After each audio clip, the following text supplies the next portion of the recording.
Ah oui, alors le Festival de Cannes, c'est toujours amusant parce que je pense que pour les gens, moi j'ai fait du cinéma, hein, je m'y suis intéressé, j'ai rêvé là-dessus.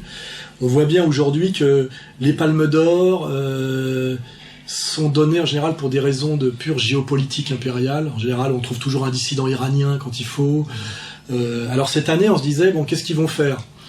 Et là, il y a l'expression de Audiard, le père, hein, pas la fiotte, qui est reprise de Céline, c'est la synthèse, le truc parfait. J'ai déjà vu des faux culs, mais vous êtes une synthèse. Ils ont filé la palme en période effectivement de révolution de Jasmin, à un cinéaste tunisien, mais francophone et droit de l'homiste intégral, qui a fait un petit film sur une histoire d'amour de deux mineurs lesbiennes. La Palme d'Or pour La vie d'Adèle, le film d'Abdelatif Kechiche a séduit Steven Spielberg et le jury de Cannes pour la délicatesse avec laquelle il traite une passion amoureuse entre deux adolescentes. Entourée de ses actrices Adèle Exarchopoulos et Léa Seydoux, dont le duo est resplendissant, Abdelatif Kechiche a dédié ce prix aux jeunesses de France et de Tunisie. Ça me faisait du bien, surtout dans l'affirmation de ma liberté et de mes propres valeurs. Donc on a le mariage pour tous et les révolutions de Jasmin accouplées, c'est-à-dire que c'est la totale. Donc on a un film sans doute très indigent, j'ai vu des extraits, c'est à pleurer de vulgarité et c'est horripilant. Agressive, t'énerves. Ta gueule, t'arrêtes de dire que je suis pas agressive, c'est elle qui m'agresse depuis 1h30 en me faisant n'importe quoi, je me défonce et tout. Et là c'est toi qui es énervé, d'accord? Nous on a Je suis énervée parce que tu dis n'importe quoi devant tout le monde depuis tout à l'heure, je suis pas lesbienne, faut que je te le dise comment, putain. Baisse d'un ton, ça va, c'est bon. Toi, baisse d'un ton, t'es pas parler. C'est elle qui m'agresse depuis tout à l'heure, pourquoi tu me dis de me taire? Pourquoi tu parles comme ça? T'as quel âge? J'ai quel âge? C'est vous, vous avez quel âge? Je viens de te dire, je suis pas lesbienne, faut que je te le dise comment, putain, t'es conne ou quoi? Putain, mais voilà, on voit très bien que l'art d'État, parce que c'est de l'art d'État, ou même l'art impérial, l'art officiel, est strictement de la propagande dure, exactement ce qui nous est ricané quand on pense à l'époque de l'URSS. Mais on en est exactement au même point. Et alors ce qui est marrant, c'est que ce Tunisien dont le premier producteur était Jean-François Le Petit, qui a été aussi mon producteur. Et je me rappelle qu'à l'époque où je faisais mon film, il avait produit le premier film de ce Kechiche là, qui s'appelait La faute à Voltaire, qui était l'histoire d'un sans-papier. Elodie Bouchez, Sami Bouadjila, Horatica, un joli casting pour un premier film, inscrit dans un contexte sensible, le monde des exclus. Pourquoi avez-vous quitté votre pays ? Pourquoi avez-vous choisi la France ? Autorisation provisoire de séjour de 3 mois. Et quand il y a Voltaire dans le titre, et avec une sorte de sans-papier, on savait déjà que c'était du 100% Trotskar. D'ailleurs, Le Petit est un ancien Trotskar, je crois, ou un Maus Pontex, ou je sais pas quoi. À l'époque, moi j'étais en début de montage, et l'autre venait juste de finir son film. Le Petit passait son temps à pester contre la méchanceté, la malhonnêteté, le côté insupportable de ce Kechiche, qui était un emmerdeur, d'une arrogance et d'un narcissisme inouï. Enfin, je veux dire, le Petit ne pouvait plus le supporter. L'autre a l'air d'avoir le melon comme c'est pas permis. Voilà. Quelque chose que je cherche et que je ne saurais pas définir, comme le sentiment que le gros plan m'aide à percevoir dans l'expression du visage, qu'il soit en train de manger, de parler, de s'exprimer, de boire, de pleurer, de rire.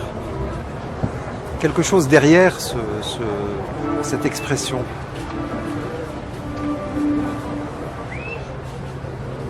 L'être. Et donc ça me fait marrer parce que je me rappelle tout le mal qu'en disait Le Petit à l'époque de ce Kechiche. Bon, il a fait son chemin depuis dans le droit de l'homisme institutionnel et le cinéma d'État. Et là, il se retrouve avec une palme d'or à Cannes pour un film de propagande intégrale pour le mariage pour tous, avec 2 petites connes qui se sont permis, en plus à Canal+, de faire un doigt à Boutin. Que rêvez-vous de dire à Christine Boutin? Regarde notre film et tu verras qu'on peut s'aimer librement, celle frustrée de la fouf. Comme si elles étaient des révolutionnaires, alors que il y a une grosse et une demi-grosse. La chose à laquelle il ne faut pas penser pendant une scène de sexe. Il faut pas penser au fait que j'ai mon nez dans ton cul. Elles n'ont aucun avenir en tant qu'actrices, c'est-à-dire qu'elles, une fois de plus, elles seront comme tous ces gens utilisés par le système qui, à un moment donné, que ce soit le mec du cran ou Erdogan, exultent et puis finalement finissent à la poubelle avec tous les autres. Elles n'ont aucun avenir. Et pour un film qui est de la merde, et surtout, comment ce film sera amorti, je vais le dire, ce film sera amorti parce que les lycéens seront obligés d'aller les voir. C'est-à-dire que ce film est déjà un film qui normalement n'aurait aucun spectateur tellement ça intéresse personne et tellement c'est indigent, mais qui sera entièrement, comment dirais-je, remboursé et même payé par les scolaires, c'est-à-dire que les profs bien cons et avec injonction de l'État enverront tous même peut-être les classes entières iront sur les heures d'école voir le film pour bien apprendre comment il faut se bouffer la chatte quand on est 2 lycéennes pour être moderne. Hein, voilà. C'est comme ça peut faire oublier qu'on sait même plus écrire chatte. Hein, au niveau de la maîtrise de l'orthographe, quoi. Voilà. Et là, on voit vraiment que on est dans une période effectivement je dirais presque de fin de cycle, tellement tout est exacerbé, parce que je me rappelle quand même, moi qui adorais le cinéma, à l'époque où on avait la grande bouffe, comme Palme d'Or, ou des films de Piala, soit ça parlait des problématiques de Bernanos, soit une critique très fine de la société de consommation avec une dimension subversive. Là, on est dans la basse propagande de merde faite par des collabeurs. Et je rappelle d'ailleurs que ce Keshish, quand il est monté à la tribune, a fait son numéro pour soutenir les soi-disant révolutions de Jasmin. Je voudrais dédier ce prix, ce film à cette belle jeunesse de France, et dédié également à une autre jeunesse pour un acte extraordinaire qui s'est passé il y a très peu de temps, la révolution tunisienne. C'est-à-dire la mainmise du FMI sur des pays qui ont perdu toute autonomie avec la manipulation des frères musulmans, alors qu'il avait reçu un prix par Ben Ali quelques temps avant. Hein. C'est-à-dire qu'en plus le mec, c'est le résistant à Francisque là. C'est un peu c'est les mecs, tu sais, qui qui survivent à tous les régimes. Hein. On a tous nos grands résistants comme ça. Là, Mitterrand était le saint patron. Donc on a le mec là qui fait son numéro. En fait, c'est un collabo de tous les régimes, évidemment, qui a bien fait son chemin de collabeur droit de l'homiste, voltairo, sans-papiériste, qui maintenant fait bien son truc sur le lesbianisme pour accompagner la loi du mariage pour tous, et qui en récompense, effectivement, est porté au pinacle par le Festival de Cannes, qui l'année dernière a viré... vite fait bien fait, un cinéaste lui de talent qui est Lars von Trier, parce qu'il avait fait une petite plaisanterie en disant qu'il comprenait Hitler. Début de polémique à Cannes, Lars von Trier qui dérape. Le réalisateur danois a affirmé aujourd'hui lors d'une conférence de presse qu'il comprenait Hitler. Je pense que je comprends cet homme, ce n'est pas ce qu'on pourrait appeler un brave type, mais oui, je comprends beaucoup de choses chez lui. Et j'ai un peu de sympathie pour lui, oui. Je suis bien sûr pour les juifs, pas trop quand même, car Israël nous emmerde. La sanction n'a pas tardé à tomber. Le festival, par le biais d'un communiqué, condamne très fermement ces propos et déclare Lars von Trier persona non grata au Festival de Cannes, et ce, à effet immédiat. Enfin voilà, je veux dire...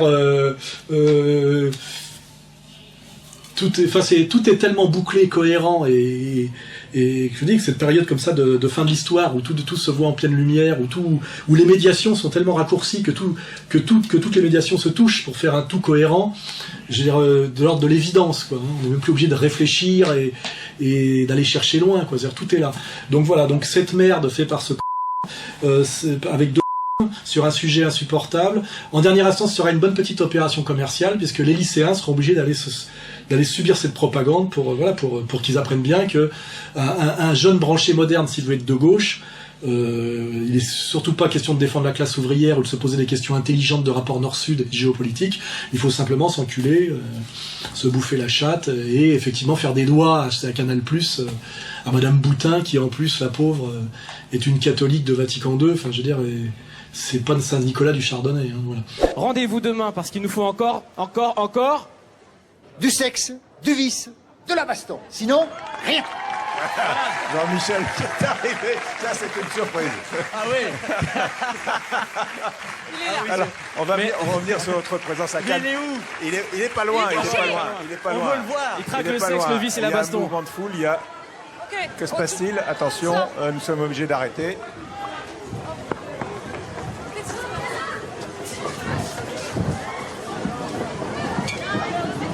Qu'est-ce qui se passe? Il y a un mouvement de foule, il y a quelqu'un qui tire. Les stars sont à Cannes avec Franck Provost. Oui, alors ce qui était marrant, c'est que le festival de Cannes, c'était Keshish pour pour la Palme d'Or. Et là, on a eu 2 événements qui montrent bien ce que c'est que cette merde, je veux dire, du cinéma, de l'industrie du cinéma, quoi, qui est de la propagande impériale, bling bling, poi poi. On a eu DSK qui a monté les marches avec sa nouvelle gonzesse. Il y a eu la montée des marches ce week-end, la montée des marches par Dominique Strauss-Kahn, une grande insolence, une insolence qui en a heurté plus d'un. Dominique Strauss-Kahn, particulièrement ravi, extrêmement fier d'être là, visiblement, tout à fait heureux d'être sous le feu des caméras sur le tapis rouge. Une montée. Et qui est la dame avec C'est sa compagne Myriam Laoutir. Pour bien montrer, et il a raison parce que finalement il est raccord, hein, l'autre il est avec sa voilà, il pourrait être producteur, hein, voilà.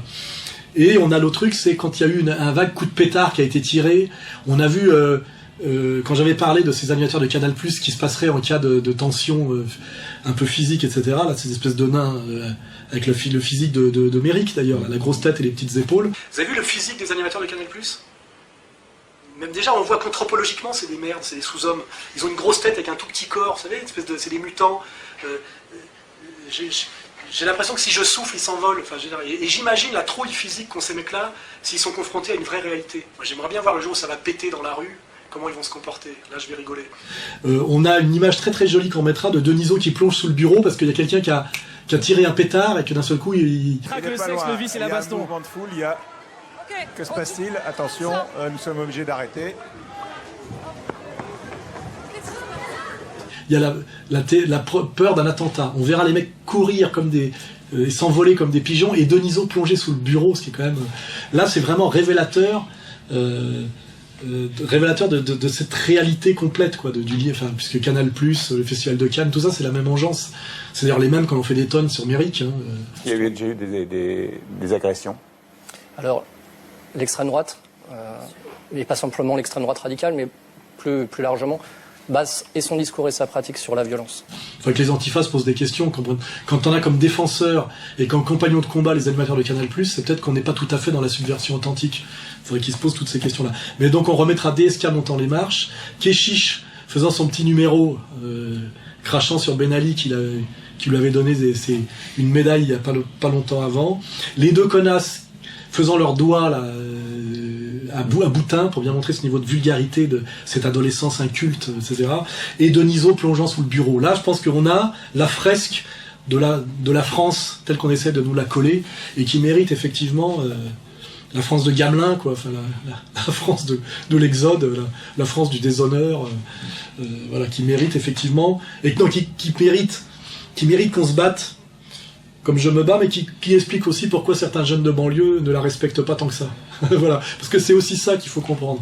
Hein, je pense que si on veut demain faire aimer la France aux jeunes des quartiers en difficulté, il va falloir leur montrer autre chose. Peut-être du Tabarly, du Brassens, du Soral, du Dieudonné, du Vénère même, mais pas toute cette merde, quoi. Ça c'est sûr.